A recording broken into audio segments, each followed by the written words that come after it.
students, uh, we have already discussed Ellen Shorter's life and works, and we already know that she is the inventor of the term gynocritics.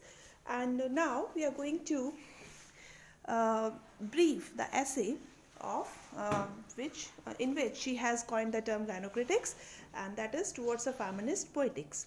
Feminist, what Sholter says is as follow. Feminist criticism can be divided into two distinct varieties.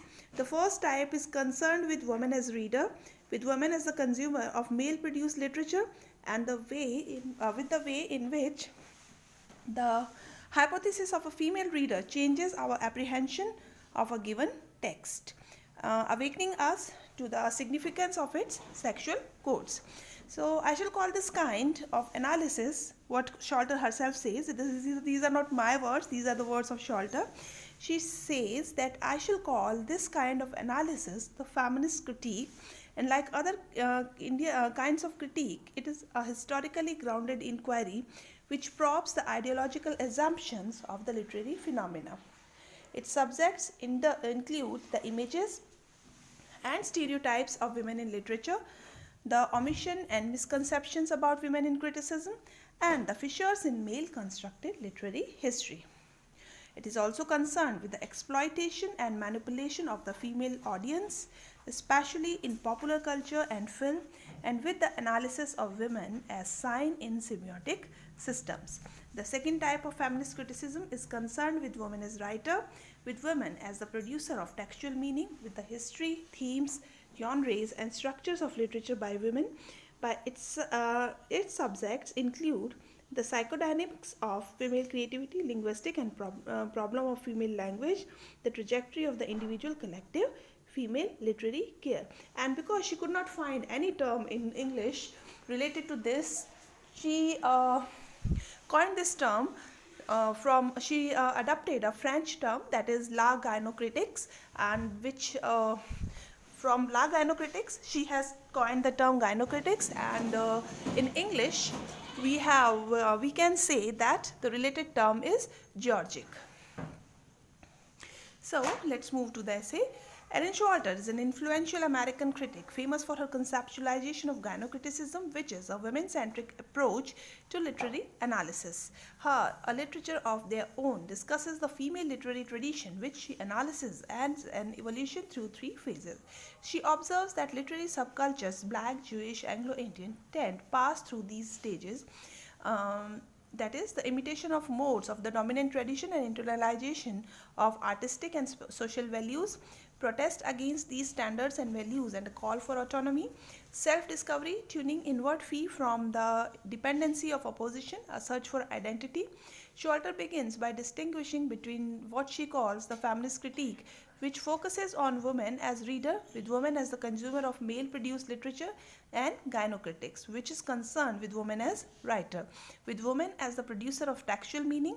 Feminist critique is essentially political and polemical, and is metaphorically similar to the Old Testament, looking for the sins and errors of the past. Gynocritics, according to Sholter, is more self-contained and experimental, and to extend the earlier metaphor is like the New Testament seeking the grace of imagination. Sholter then provides an exemplary feminist critique of Thomas Hardy's The Mayor of Casterbridge to demonstrate that one of the problems of the feminist critique is that it is male-oriented, meaning that in some sense every feminist critique, even when criticizing patriarchy, is focused toward the male. As an alternative, Sholter presents gynocritics as a way to construct a female framework for the analysis of women's literature, to develop new models based on the study of female experience rather than to adapt them to male models and theories. To begin to trace out this radically female-centered theory, Sholter notes excerpts from feminist historians and sociologists. She then moves on to an engaging discussion of the experiences of Elizabeth Barrett Browning and other female authors to show the need for completeness in discussing women authors' work, in which it is necessary to leave oneself room to deal with other things beside women writers' work. So much has that work been influenced by conditions that have nothing whatever to do with art. From these experiences, Sholter then begins as begins a rough sketch of some of the elements that have characterized women's writing, and awakening, suffering, unhappiness, and metrophobia, among others. She concludes with her classification of women's writing into three phases that establishes the continuity of the female tradition from decade to decade rather than from great woman to great woman. Shorter sees the first phases taking place from roughly 1840 to 80. She calls the feminine phase and declares that it is characterized by women writing in an effort to equal the intellectual achievements of the male culture. The distinguishing sign of this period is the male pseudonym, which exerts an irregular pressure on the narrative, affecting tone, diction, structure, and characterization. The second feminist phase follows from 1880 to 1820, wherein women are historically enabled to reject the accommodating postures of femininity and to use literature to dramatize the ordeals of wronged womanhood. This phase is characterized by Amazon utopias, visions of perfect female-led societies of the future. Finally, Sholto possessed the third and at least in 1979 final phase, the female phase, which began in 1920. In this phase, women reject both imitation and protest, two forms of dependency, and turn instead to female experience as the source of an autonomous art, extending the feminist analysis of culture to the forms and techniques of literature.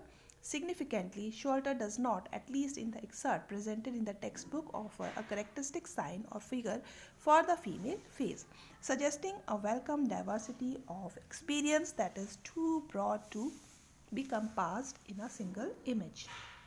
On the whole, I was rather drawn to Sholto's writing. It is intelligent, largely devoid rhetorical extremities, and confidently provocative, welcomely absent in the stridently ideological tone common to so many theorists. Instead, Sholto speaks with calmly convincing authority as one who firmly believes in the variety of what she is saying.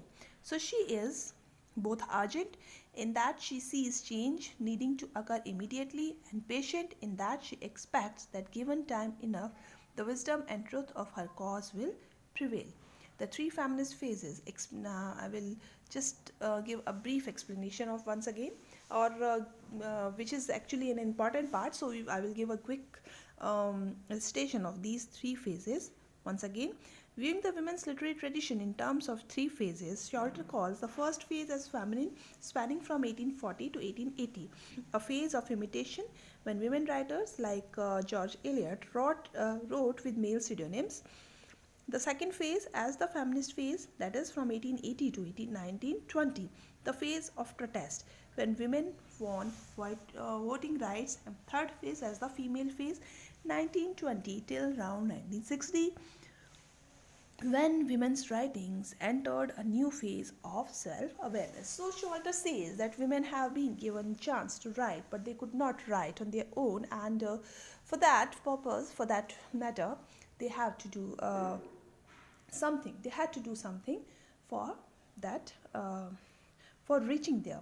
So this is for about Ellen Sholto's Towards a Feminist Poetics, where she talks about gynocriticism, when she talks about the women right, when she talks about women as literary critic, not only as a reader, but women as writer, and women as the critics of not only the male works, but the critics of female works, like the female work, which can be criticized by male also, and here we talk about female work which has been criticized by female. So the critique of women by women is known as gynocritics. That is an important term in this field of criticism, which is coined by Sholto, and she is always remembered for, and she will always be remembered for this term. Thank you very much. If you have any doubts, you can ask me in comment box, or you can directly send me WhatsApp. So here I think the syllabus of MA final is covered almost. Now we are left with two topics only, that is the Foucault's essay, and Abdul Jan Muhammad and David Lloyd's minority and hybridity essay. We have already discussed Homi Bhabha's cultural hybridity and all. So when we talk about criticism, we have already discussed. There had been a lecture on my of literary criticism also, that what is literary criticism. So this is a way how these theories which has been given by these writers, they show that how we can go into the field of criticism or go towards the to criticize. Thank you very much.